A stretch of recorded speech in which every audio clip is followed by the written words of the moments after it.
Gue baru tahu Bi, ada beberapa kantor yang mengharuskan calon kandidatnya tuh buat ikut tes psikologi.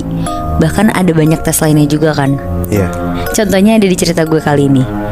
Jadi ada satu kantor di daerah Jakarta Timur. Kantornya tuh gak terlalu besar, cuma ada sekitar 15 karyawan di sana.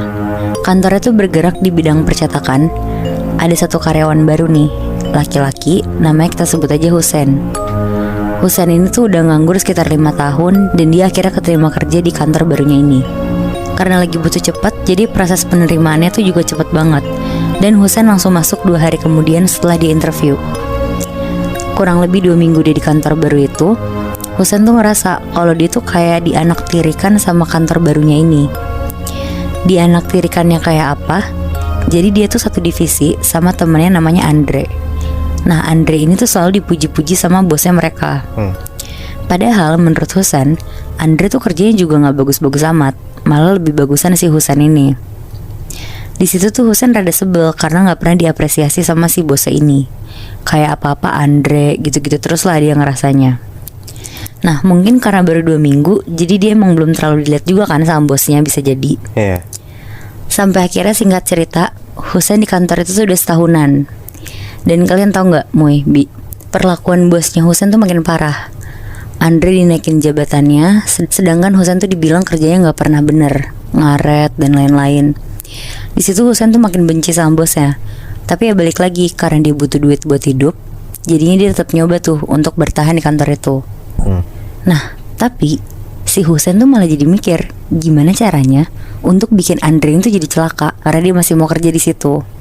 Jadi kayak dibanding dia nyelakain bosnya, takutnya perusahaannya gimana-gimana, mending dia nyelakain Andre aja gitu. Iya bener Bi. Oke. Nah si Husen tuh mikir berhari-hari gimana caranya buat bikin Andre ini tahu rasa atas apa yang dia dapat. Akhirnya dia kepikiran lah untuk bikin si Andre ini celaka dengan cara bakal otak-atik motornya Andre biar remnya itu tuh jadi blong. Sure. Jadi sekitar jam 4 sore Bi, sebelum balik kantor, si Husen tuh ke parkiran motor buat ngelakuin hal itu. Dan ketika selesai, Husen tuh ngerasa puas banget dan langsung balik ke dalam kantor buat siap-siap pulang ke rumah. Nah besokannya, Husen gak sabar banget tuh ke kantor buat tahu gimana kondisinya si Andre setelah remnya dibikin blong kayak gitu kan. Yeah. Akhirnya dia datang lebih pagi tuh. Dan sesampai di kantor, bener aja tuh, grup kantornya langsung ramai banget ngasih tahu kalau semalam Andre tuh kecelakaan, nabrak mobil kenceng banget karena remnya tuh blong. Oh shit. Otomatis nggak masuk kan si Andre. Nah bosnya ini datang-datang ke kantor tuh kayak langsung panik banget dan berisik banget lah ke karyawan-karyawan yang lain. Dia ngasih tahu kalau si Andre tuh kecelakaan dan dirawat di rumah sakit. Bosnya itu tuh langsung OTW ke rumah sakit mau jengukin si Andre itu.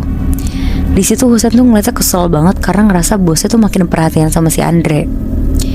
Tapi seenggaknya dia tuh juga ada leganya karena dalam seminggu ke depan Andre tuh gak akan ada di kantor dan dia gak bakal ngeliat muka si Andre. Yeah. Nah selama seminggu tanpa Andre Bi, bosnya ini tuh kayak uring-uringan banget dan jadi pemarah di kantor. Kayak lebih sensitif gitulah. Ujung-ujungnya yang kena ya si Husen juga. Oh jadi sama aja dong ya? Iya, nah karena si Husen udah kesel banget selama berhari-hari tuh kena marah mulu sama si bosnya, akhirnya dia ngelakuin sesuatu Bi. Pas semua orang kantor udah pulang, Husen tuh sengaja nunggu 2 jam sampai bener-bener kantornya kosong. Dia pura-pura lembur. Terus tau gak si Husen ini ngelakuin apa? Apa? Dia naruh tulisan di atas meja bosnya, "Kamu akan mati." Anjing. Dan kertasnya tuh penuh sekelilingnya sama darah. Dan gak cuma itu Bi, ada juga kepala ayam yang masih berbulu dan berdarah-darah dari kepala sampai leher ayam. Ditaruh di atas meja bosnya. Oh shit. Besokannya pas bosnya masuk kantor, langsung ramai tuh kantor. Bosnya marah banget dan nyuruh semua orang kantornya tuh ngaku siapa nih yang ngelakuin itu.